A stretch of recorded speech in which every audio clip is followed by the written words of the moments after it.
I'm so sorry to Matt DiBenedetto.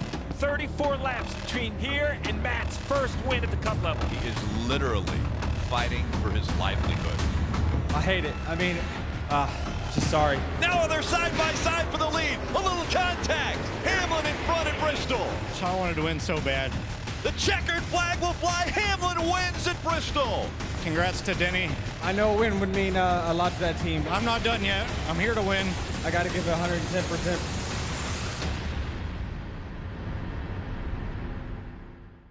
Hi everyone, Marty, Snider, Nate Ryan. This is Splash and Go, and let's talk about the story from Bristol. Matt DiBenedetto and the awesome second place finish. Looked like it was going to be a win for a while. I want to approach it from this standpoint, Nate, of the drivers that we know are in the last year of their contract, and we know Matt D's a free agent, right? Kurt Busch, Clint Boyer, you talk about Daniel Suarez, Chris Buescher, and then DiBenedetto.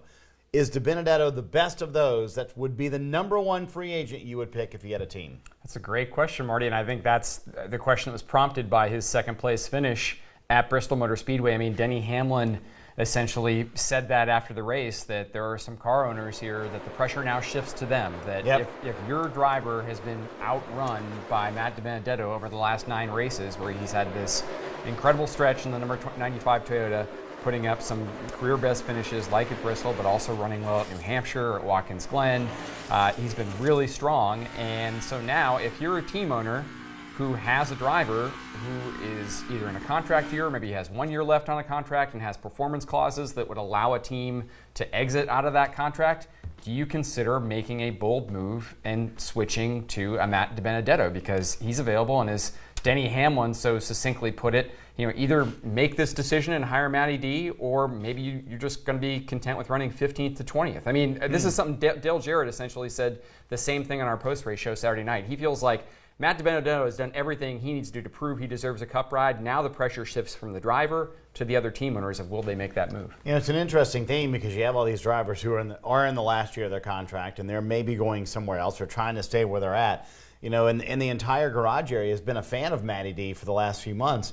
All of a sudden you might be like, wait a minute, he might be coming for my job. You might not be such a fan of Matty D if you're one of those guys we talked about. Yeah, and we saw that parade of drivers after Bristol congratulate him. And aside from Suarez, I don't think any of those drivers were guys who are currently worried about their contract status for 2020. And yeah, I think it potentially could get a little bit more awkward, a little bit more uncomfortable going forward. To go back to your original question, I don't know if I would put Matt D in front of Clint Boyer. Yeah. But when you look at Stewart-Haas's situation, it's a fair question to ask. The momentum is building. Yeah, absolutely. And when you look at all the other extenuating circumstances, the factors there of where Boyer is in his career versus where Matt DiBenedetto is in his career, and knowing that, we know which driver certainly would command more on the open market in terms of salary. We know what a veteran's salary demands would be versus a 3rd or 4th year driver in Cup.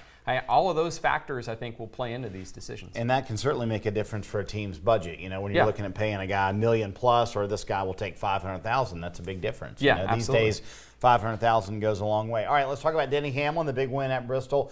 Are Denny and the 11 team the best team in Cup right now? I think so. I think they have been the last really 6 weeks, and I think Bristol just solidified that. And what I like about this team, Marty, is that under crew chief Chris Gabehart, they have developed some championship mettle that I don't know if has always been there with the Denny Hamlin teams. Certainly the narrative with Denny Hamlin pursuing championships is often good enough to win titles, but always sort of lacking that killer instinct, that execution that gets them over the hump. And again, we saw it at Bristol, to rebound from 2 loose wheels, from going 2 laps down near the midpoint.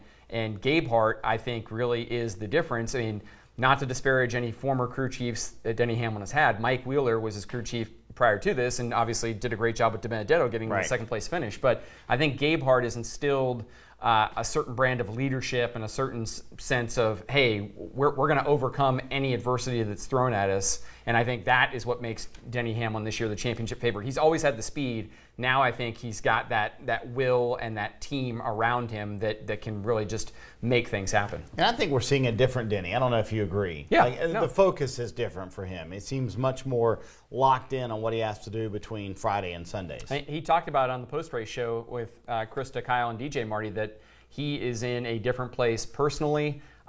He has grown a lot over the last year personally, and that off-track growth has affected his on-track growth. He thinks he is running better on track, and we've heard it. We heard Steve Letarte say it on NASCAR America last night, that where Denny often has been outspoken in the past, and sometimes that gets him in trouble or makes a little bit of distractions, that hasn't been the case this year. He's still outspoken. He will still give you a good answer if you ask him a tough question, but I don't think he's put himself in the middle of as many controversies that have maybe been distracting in the past. All right, last off weekend of the year, our drivers like chilling out. What are they doing? They relaxing? Like they taking some time off? I mean, to me, it would seem like a good time to kind of refocus and get ready for the 10 playoff races. Yeah, I mean, obviously, yeah, and especially if you have the means to go and gallivant off to some jet set anywhere you want to go to? some undisclosed location somewhere in the world. We didn't get Kyle Busch said. I'm going somewhere, not telling you where I'm going. I'm sure if we did like enough searching, we could figure out like what Caribbean islands their planes are headed for. Brother. But we'll let them go and have their fun. They deserve it, and they need to gear up for